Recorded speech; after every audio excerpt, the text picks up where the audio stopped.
श्रीसूक्तम्। ॐ हिरण्यवर्णां हरिणीं सुवर्णरजतस्रजां चन्द्रां हिरण्मयीं लक्ष्मीं जातवेदो महावः तां महावः जातवेदो लक्ष्मीमनपगामिनीं यस्यां हिरण्यं विन्देयं गामश्वं पुरुषानहम् अश्वपूर्वां रथमध्यां हस्तिनादप्रबोधिनीं श्रियं देवीमुपह्वये श्रीर्मा देवी जुषतां कांसोऽस्मितां हिरण्यप्राकारामार्द्रां ज्वलन्तीं तृप्तां तर्पयन्तीं पद्मे स्थितां पद्मवर्णां त्वामिहोपह्वये श्रियं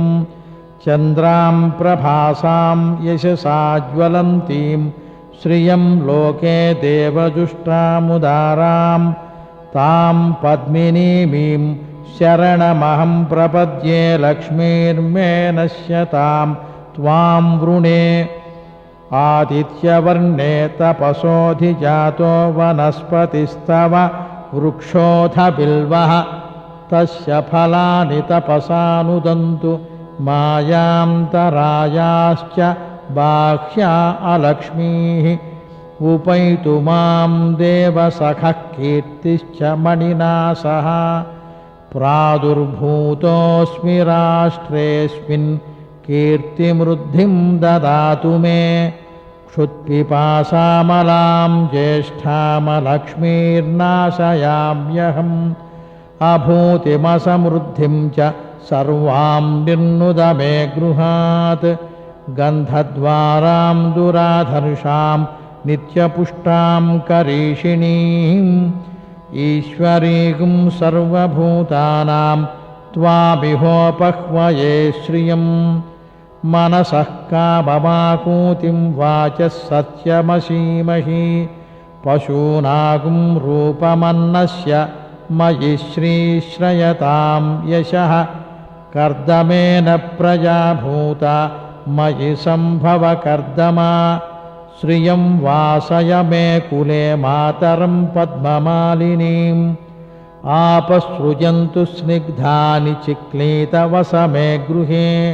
निजदेवीं मातरगुश्रियं वासय मे कुले आर्द्रां पुष्करिणीं पुष्टिं सुवर्णां हेममालिनीं सूर्यां हिरण्मयीं लक्ष्मीं जातवेदो महावः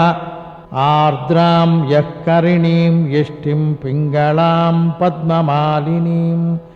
चन्द्रां हिरण्मयीं लक्ष्मीं जातवेदो महावः तां महावः जातवेदो लक्ष्मीमनपगामिनीं यस्यां हिरण्यं प्रभूतं गावो दास्योऽश्वान् विन्देयं पुरुषानहम् यः शुचिः प्रयतो भूत्वा जुहुयादाद्यमन्वहं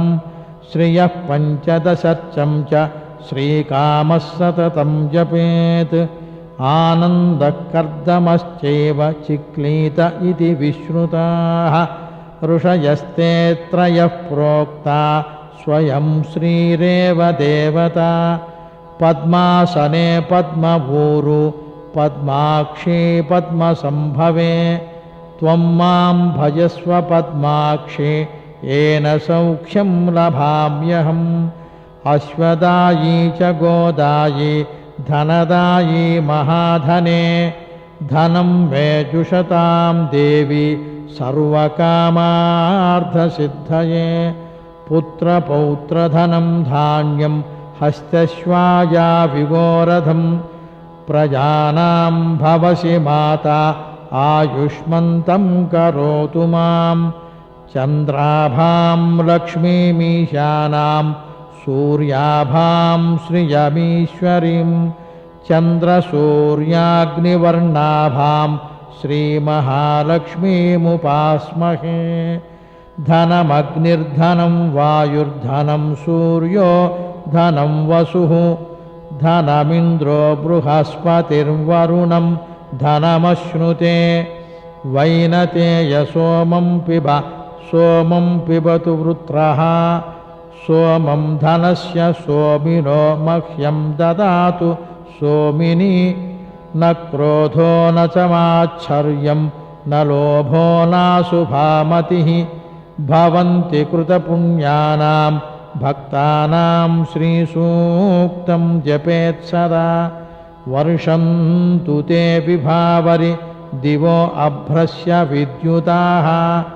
रोहन्तु सर्वबीजान्यवब्रह्मद्विषो जहि पद्मप्रिये पद्मिनि पद्महस्ते पद्मालये पद्मदलायताक्षि विश्वप्रिये विष्णुमनोनुकूले त्वत्पादपद्मं मयि सन्निधत्स्व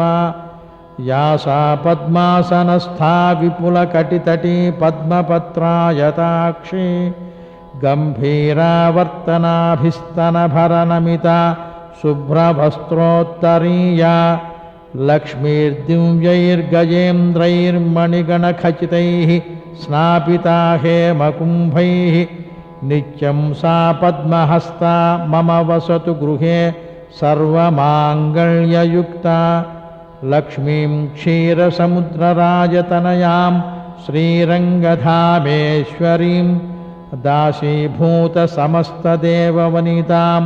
लोकैकदीपाङ्कुरां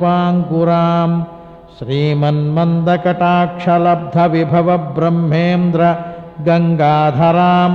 त्वां त्रैलोक्यकुटुम्बिनीं सरसिजां वन्दे मुकुन्दप्रियां सिद्धलक्ष्मीर्मोक्षलक्ष्मीर्जयलक्ष्मीः सरस्वती श्रीर्लक्ष्मीर्वरलक्ष्मीश्च प्रसन्ना मम सर्वदा वराङ्कुशौ पाशमभीतिमुद्रां करैर्वहन्तीं कमलासनस्थां बालार्ककोटिप्रतिभां त्रिनेत्रां भजेऽहमम्बां जगदीश्वरीं तां सर्वमङ्गलमाङ्गल्ये